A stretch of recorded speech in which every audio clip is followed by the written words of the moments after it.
بسم اللہ الرحمن الرحیم۔ ناظرین السلام علیکم۔ آج ہے 10 اگست سال 2019 اور دن ہے ہفتے کا۔ سب سے پہلے تو میں تمام مسلم امہ کو کہوں گا کہ آج یوم عرفہ ہے، حج کا دن ہے، حج کا خطبہ ہو چکا ہے، اس لیے سب کو حج مبارک ہو، اور تمام ان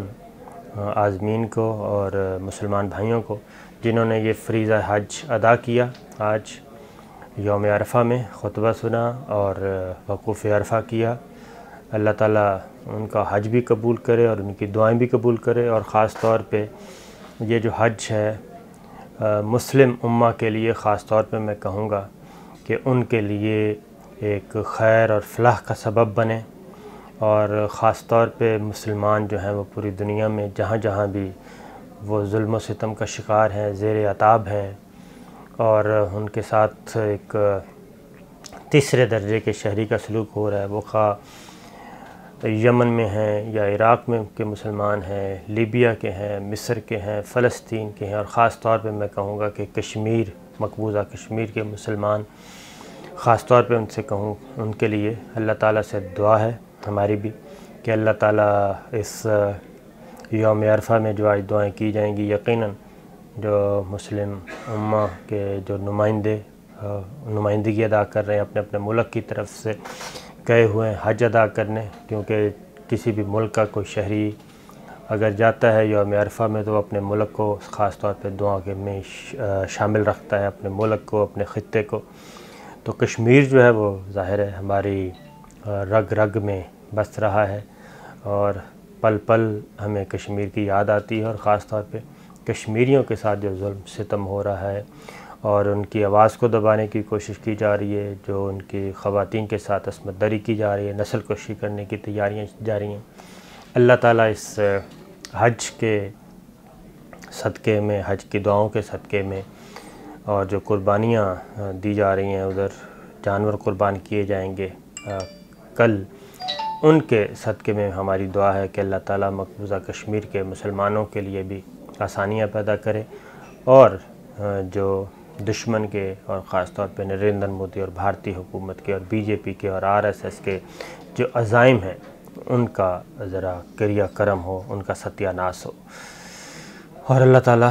مسلمانوں کو اتنی طاقت دے، قوت دے کہ مسلمان جو ہیں وہ متحد ہو کر اپنے معاملات خود چلا سکیں۔ اس کے بعد اب آتے ہیں اللہ تعالیٰ، حج کی بات ہو رہی ہے تو اللہ تعالیٰ جو اقتدار ہے وہ جسے چاہتا ہے اللہ تعالیٰ اقتدار دیتا ہے، اور جسے چاہتا ہے چھین لیتا ہے، اور اقتدار ایک آزمائش ہوتی ہے۔ اللہ تعالیٰ ایک انسانوں میں سے ایک انسان کو منتخب کرتا ہے اور اس کو ایک اختیار دیتا ہے، اقتدار دیتا ہے کہ جناب جائیں، آپ جا کے اپنی رعایا کے لیے کام کریں اور اپنے شہریوں کے لیے کام کریں۔ تو پاکستان بھی انہی ممالک میں ہے، یہاں پہ دو خاندان بڑے اللہ تعالیٰ نے ان کو بار بار موقع دیا، ایک بھٹو خاندان اور اس کے بعد وہ کنورٹ ہوا زرداری صاحب میں، اور دوسرا شریف خاندان۔ یہ دو خاندان تقریباً 85 سے آنورڈ اقتدار میں ہیں، باریاں لیتے رہے ہیں اور مختلف طریقوں سے ایک دوسرے کے ساتھ لڑتے بھی رہے ہیں، لیکن باریاں آلموسٹ انہی کے حصے میں آئیں۔ اور پھر جو پرویز مشرف صاحب کا دور آتا ہے اس میں بھی انہی کے ساتھ جو لوگ جڑے ہوئے تھے وہی لوگ تھے اس وقت بھی اقتدار میں، وہ خواہ چودھری شجاعت فیملی ہو یا کوئی اور فیملیز ہوں۔ آپ دیکھیں کہ جو خاندان، جو کیبنٹ پرویز مشرف صاحب اور شوکت عزیز صاحب کی تھی، ان میں سے موسٹلی ارکان جو ہیں وہ نواز شریف صاحب کے ساتھ بھی تھے اور اس کے بعد پیپلز پارٹی میں بھی تھے۔ تو کہنے کا مقصد یہ ہے کہ اقتدار انہی کے پاس ہی رہا، لیکن ان لوگوں نے اس کو ایک اپرچونٹی نہیں سمجھا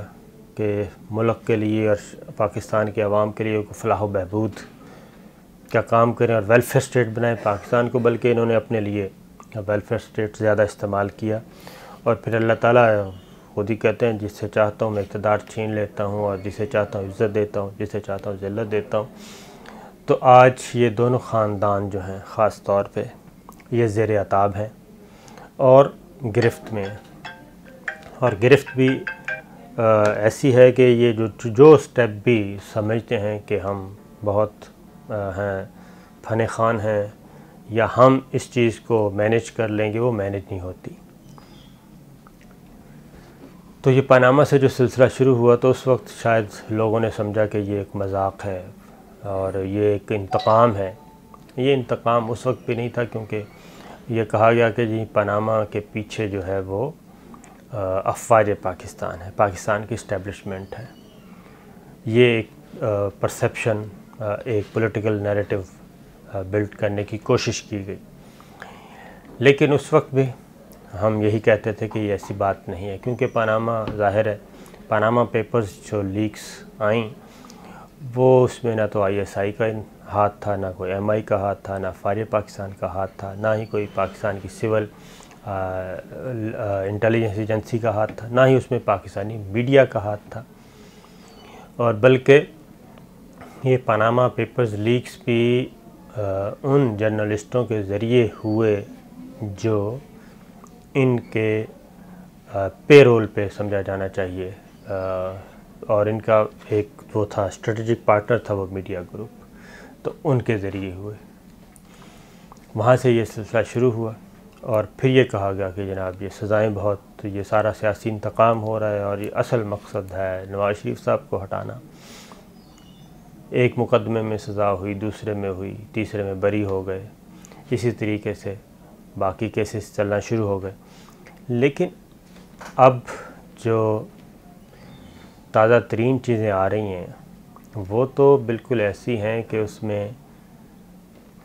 آپ تصور بھی نہیں کر سکتے کہ یہ سب کچھ ہو کیا رہا ہے اور کیسے کرتے رہے ہیں یہ لوگ۔ ایسے لگ رہا ہے جیسے یہ ایک طرح کا ایک منی لانڈرنگ کے ایکسپرٹس ہیں، یہ دونوں خاندان جو ہیں، حکمران خاندان دونوں منی لانڈرنگ کے ایکسپرٹس تھے۔ یہ ایکسپرٹس ہی اس چیزوں کے تھے، ان کے پاس اسحاق ڈار صاحب تھے اور ان کے پاس اپنے ایکسپرٹس تھے۔ آپ دیکھیں کہ بینکس اپنے بنا رہے ہیں، اور اس کے بعد انہوں نے پہلے پرائیویٹائز بینک کیے شریف خاندان نے، اور مخصوص اپنے ہی لائک مائنڈڈ اور اپنے ہی لوگوں کو وہ بینک دیے گئے۔ ان بینکوں کے ذریعے منی لانڈرنگ ہو رہی ہے، اور زرداری فیملی کو دیکھ لیں، ان کے بھی وہی چیزیں ہیں۔ بینکس اپنے بنائے جا رہے ہیں، جعلی اکاؤنٹس اپنے بنائے جا رہے ہیں، ٹی ٹیز لائی جا رہی ہیں، منگوائی جا رہی ہیں۔ اب یہ جو مریم بی بی کا کیس ہے، تازہ ترین مریم بی بی کا، یوسف عباس کا، اور سلمان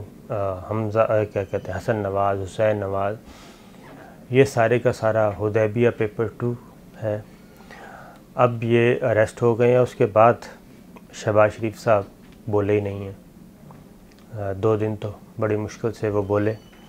اور بولے بھی تو غلط بولے، اور حقیقت میں بتاؤں آپ کو کہ شہباز شریف صاحب جو ہیں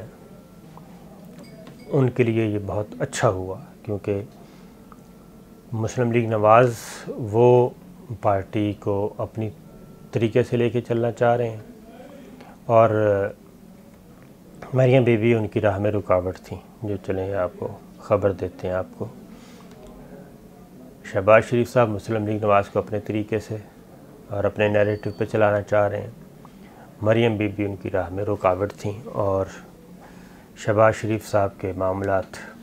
طے ہونے کو تھے، لیکن مریم بی بی نے سارے خراب کر دیے۔ شہباز شریف صاحب پلی بارگیننگ کے لیے تیار ہیں، میں آپ کو اگلی بات بتاؤں، وہ لے دے کے جان چھڑوانا چاہتے ہیں، لیکن مریم بی بی اس کے لیے ہرگز تیار نہیں ہے۔ اور اس لیے انہوں نے جب یہ دیکھا کہ ان کا یہ سیاسی کیریئر تو ختم ہو ہی رہا ہے، جیل بھی ان کے حصے میں آ رہی ہے، اور ان کے باقی پارٹی بھی ان کے ہاتھ سے نکلتی جا رہی ہے، تو انہوں نے اس وقت یہ فیصلہ کیا تھا کہ وہ سڑکوں پہ نکلیں اور مختلف سیاسی اجتماعات سے خطاب کریں مختلف شہروں میں جا کے، اور یہ آئیڈیا کسی اور نے نہیں دیا تھا، نواز شریف صاحب نے ان کو دیا تھا۔ نواز شریف صاحب نے ان کو کہا تھا، ان کے والد نے، کہ اب آپ یہ کام کریں، رابطہ عوام مہم شروع کریں تاکہ لوگوں کو پتہ چلے، ہمارے ووٹرز کو، سپورٹرز کو، کہ مسلم لیگ نواز کی سیاسی میراث وہ آپ کی طرف آئے گی۔ جب یہ سلسلہ شروع ہوا تو شہباز شریف صاحب بالکل زیرو ہو گئے۔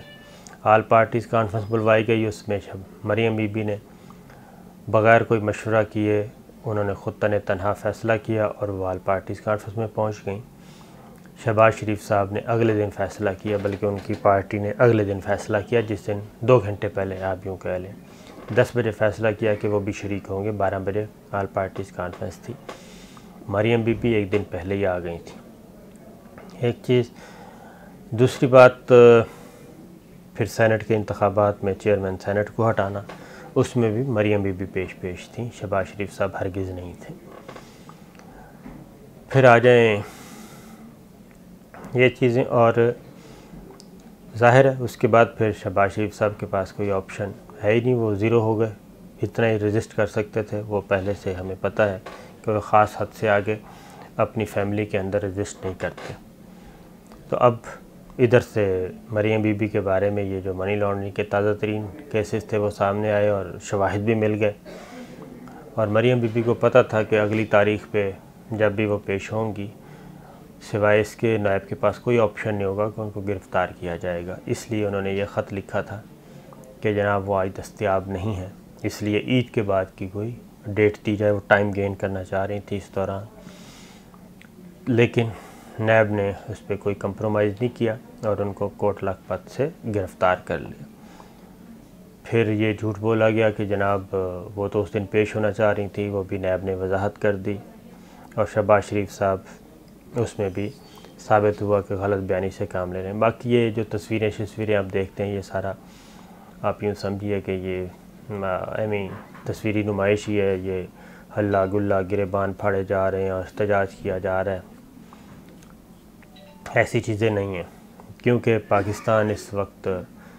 کسی بھی صورت میں کشمیر کے معاملے کی وجہ سے اور اکانومی کی وجہ سے، خاص طور پہ سیاسی طور پہ عدم استحکام کی طرف لے جانا اس کو ایک بالکل زہر قاتل ہے، لہٰذا یہ تو بات طے رکھیں۔ دوسری، فریال تالپور صاحبہ، ان کا بھی شعور کا مسئلہ نہیں ہے،